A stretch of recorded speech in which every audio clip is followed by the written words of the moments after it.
필러는 시술도 중요하지만 이후 관리도 매우 중요하거든요. 그래서 시술 후에 어떤 관리 시스템을 가지고 있는지, 시술자가 이 부위에 대해서 얼마나 많은 경험이 있는지, 정기적인 체크업은 또 어떻게 진행이 되는지, 문제가 생겼을 때 어떻게 연락할 수 있는지, 불만족 시에는 어떻게 해결해 주는지, 병원의 필러 관련 후기를 이렇게 쭉 보다 보면은 좀 나와 있거든요. 그런 거 확인하시는 게 꿀팁이라고 보시면 되겠고. 안녕하십니까, 뷰티렐라 TV의 은하수 아빠 조원장입니다. 요즘 필러 시술이 많이 줄긴 했지만 필요한 분들이 필요한 부위에 최소량으로 잘 시술을 하면 아주 드라마틱한 효과를 얻을 수 있기 때문에 필러 시술은 제가 은퇴를 해도 아마 계속 남아있는 그런 시술이 될 것 같습니다. 제가 한 20년 정도 시술을 한 것 같은데 상담이 충분하지 않았을 때 후회하는 경우가 상당히 많았던 것 같아요. 그래서 오늘은 상담을 할 때 꼭 확인을 해야 될 핵심 사항을 자세하게 설명을 드리도록 하겠습니다. 첫 번째로 어떤 제품을 쓸 것인지와 시술 계획을 확인을 하는 건데요. 제품과 시술 계획이 왜 중요할까? 필러는 제품마다 특성이 좀 다릅니다. 예를 들어서 같은 히알루론산 필러라 하더라도 단상성 필러는 퍼지는 그런 질감이고 이상성 필러는 샤베트처럼 탑을 쌓을 수 있는 질감을 가지고 있습니다. 이런 특성에 따라서 필러의 성질에 맞는 적합한 시술 부위가 서로 매칭이 되기 때문에 어떤 부위에 어떤 필러를 쓰는지에 대해서 알고 있다면 더 좋겠죠.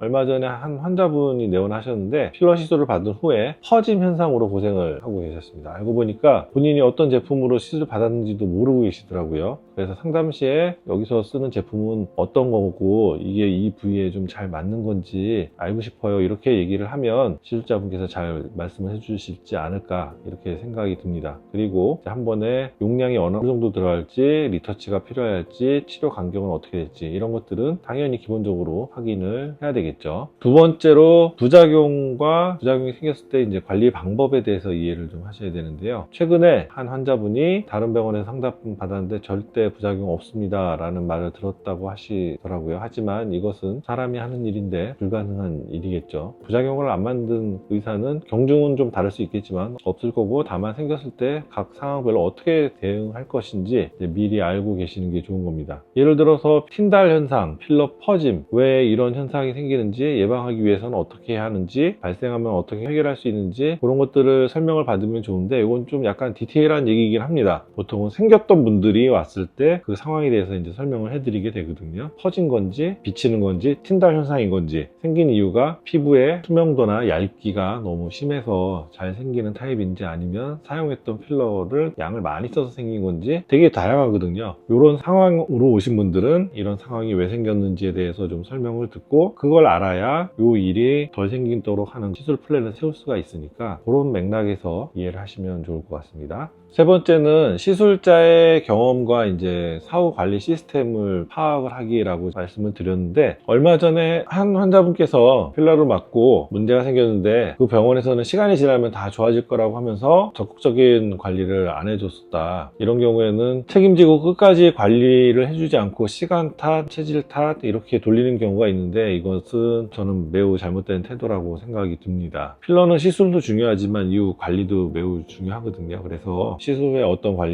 시스템을 가지고 있는지, 시술자가 이 부위에 대해서 얼마나 많은 경험이 있는지, 정기적인 체크업은 또 어떻게 진행이 되는지, 문제가 생겼을 때 어떻게 연락할 수 있는지, 불만족 시에는 어떻게 해결해 주는지, 병원의 후기 같은 데를 필러 관련 후기를 이렇게 쭉 보다 보면은 좀 나와 있거든요. 그런 거 확인하시는 게 꿀팁이라고 보시면 되겠고, 저희 병원을 예를 들면은 저희는 필러를 하신 분들은 다음날 해피콜로 괜찮은 상태를 확인을 하고, 2주에서 한 달 사이에 리터치가 있는 분들은 그때 이제 1차 시술에 대한 결과를 봅니다. 그리고 응급적인 상황이 있을 때는 연락처를 서로 교환을 하고 그렇게 하고 있거든요. 이 정도까지는 거의 최소한의 사후관리 시스템이 아닐까 이런 생각이 들고, 멍이 너무 심하게 들었다거나 붓기가 너무 심하다거나 아니면 어디가 뭉쳤다거나 이런 것들은 바로바로 피드백을 받아서 그런 분들은 빨리 해결해 줄 수 있도록 그렇게 노력을 하고 있습니다. 마무리입니다. 오늘 말씀드린 이 세 가지만 잘 체크를 하셔도 좀 더 안전하고 만족스러운 필러 시술 결과를 얻을 수 있을 거라고 생각이 들고요. 많은 분들이 비용만 계속 문의하고 하시는데, 비용보다는 그 필러 시술이 본인에게 맞을 것인지, 그리고 한다고 하면 앞서 말씀드린 세 가지 중요 포인트들을 다 점검을 하고 병원을 결정을 하시면 좋을 것 같다. 그리고 그런 질문에 성의 있게 답변을 해주는 병원을 찾는 것도 아주 중요한 중요한 기준이 될 수 있는데 그 답변은 네이버 플레이스 후기에 숨어 있는 것 같습니다. 추가로 궁금한 점이 있으시다면 댓글이나 저희 병원 카카오톡으로 문의해 주시면 제가 아는 한 성실껏 말씀을 드리도록 하겠습니다. 다음에 또 좋은 내용으로 찾아뵙도록 할게요. 경청해 주셔서 감사합니다.